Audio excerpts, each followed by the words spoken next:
जय गुरु जी। शुक्राना गुरु जी। सारी संगत को जय गुरु जी। आज मैं आप सबको बताऊंगी कि गुरु जी सब खुद कैसे करा लेते हैं। बहुत ही अच्छी इन्फॉर्मेशन दूंगी इस वीडियो में, इसलिए वीडियो को लाइक करके चैनल को सब्सक्राइब कर देना और कमेंट्स में जय गुरु जी लिखना मत भूलना।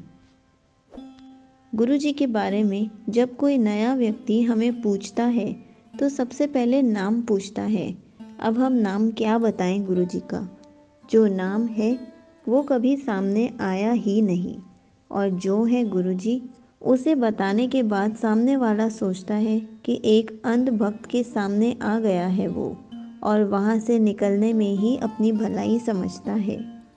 पर हम बताएं भी तो क्या, कैसे समझाएं कि जिसके बारे में वो पूछ रहे हैं, यदि उनका हाथ सर पर आ गया तो जीवन से कभी कोई शिकायत नहीं रहेगी।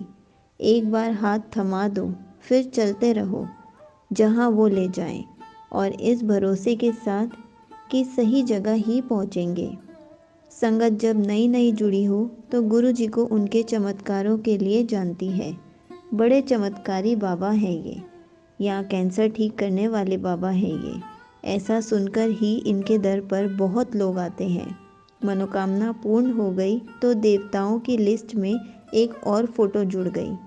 नहीं हुई तो जैसा भी बन पड़ा आरोप लगा दिया और चुप बैठ गए।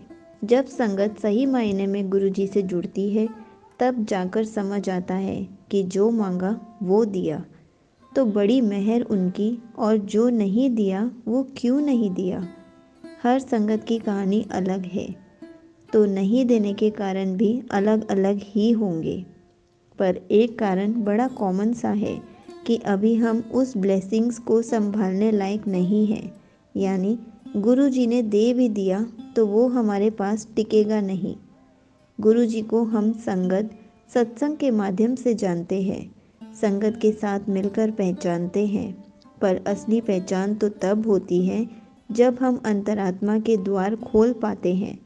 वहाँ ना तो गुरु जी का ये मानवीय रूप होता है और ना ही कोई और देवी देवता का रूप, सिर्फ शुद्ध ऊर्जा, विशाल ऊर्जा, जिससे इस ब्रह्मांड का क्रियाकलाप संपन्न होता है।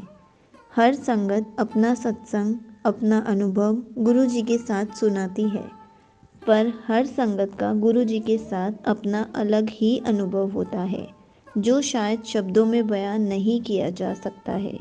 गुरु जी कौन है ये कोई नहीं जानता, पर गुरु जी हमारे लिए क्या है ये हर संगत को पता है। उनके मेहर वाले हाथ के बिना हम हर एक पल भी नहीं रह सकते। अब वो समय हमारा जा चुका है जब हम कहते रहे गुरु जी ने ये किया, गुरु जी ने वो किया। अब के समय में ये जानने की ज़रूरत है कि ये या वो क्यों किया। जैसे ही अपने अंतरात्मा से जुड़ेंगे, गुरु जी के सारे मैसेज वहीं से मिलने लगेंगे। गुरु जी की दिशा निर्देश वहीं से प्राप्त होगी। समझ आएगा कि गुरु जी कोई नहीं, वो परमात्मा है जिनके अंश हमारे अंदर हैं, हमारी आत्मा के रूप में, और इस कारण हम सभी के अंदर गुरु जी हैं। जैसे जैसे हम आत्मा की बात सुनने लगेंगे, गुरु जी की लीला भी समझ आने लगेगी। सत्संग और संगत के बीच बिठाकर गुरु जी ने हमसे हमारी अंदर और बाहरी पहचान कराई, आंतरिक शुद्धि कराई। अब अपने साथ समय देने का वक्त है। गुरु जी ने यूं ही हमें जाप करने के लिए नहीं बिठा दिया।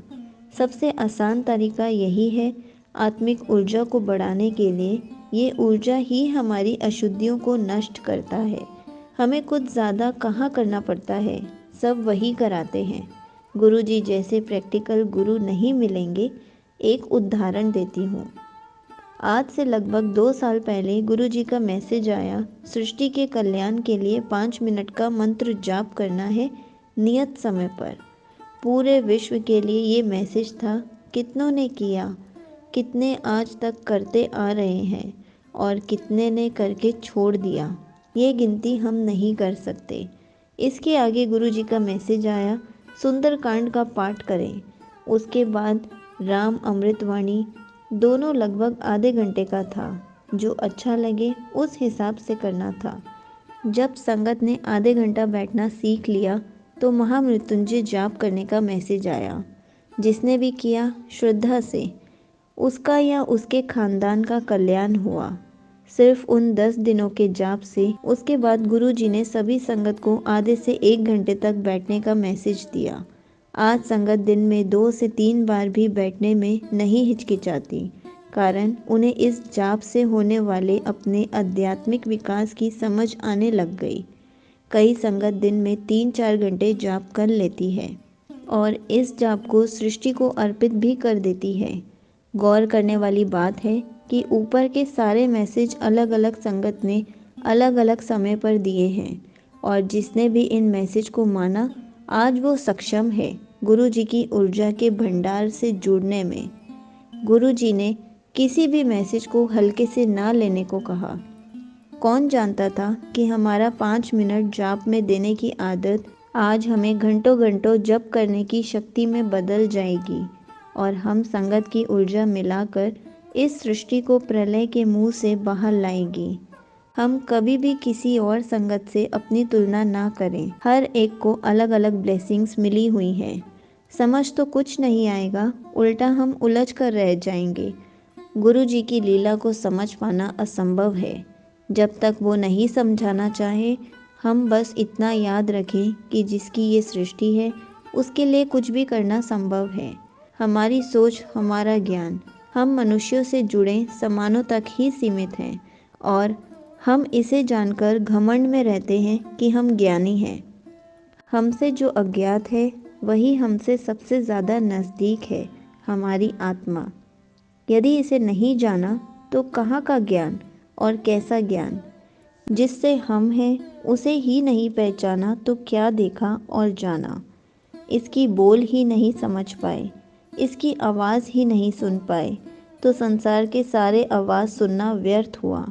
इससे मार्गदर्शन ही नहीं ले पाए तो जीवन पर्यंत भटकाव निश्चित है और वो भी कई कई जन्मों तक। चमत्कारों को सुनाने से बाहर निकल पाए हों तो असल आध्यात्मिक यात्रा पर चल पड़े। गुरुजी हमें मुक्ति नहीं देंगे, हमारी मुक्ति हमसे ही करवाएंगे। गुरुजी कभी भी बेहिसाब दान नहीं देते। वो हमें उतना ही देते हैं जितना हमारे आज को जीने के लिए ज़रूरत है और बाद में हमें ही ऐसा बना देते हैं कि हम उसे प्राप्त करने योग्य खुद को बना सकें। ये रास्ता बड़ा आसान है। यदि अपनी डोर गुरु जी को सौंप दी हो, जो करा लो, हम तो तुम्हारे हैं, और वो करा लेते हैं हमसे। हमारे ही कल्याण के लिए बड़ी प्यारी लीला है और सबसे प्यारे हैं हमारे गुरु जी। बस हमें भरोसा करना आना होगा गुरु जी पर, संगत पर, संसार पर। तभी वो हो पाएगा जो गुरु संगत से गुरु जी को अपेक्षा है। अगर आपको गुरु जी से रिलेटेड कुछ भी पूछना है तो आप कमेंट्स में पूछ सकते हैं। मैं उसका आंसर कमेंट में रिप्लाई करके या फिर वीडियो बनाकर ज़रूर दूंगी। जय गुरु जी, शुक्राना गुरु जी।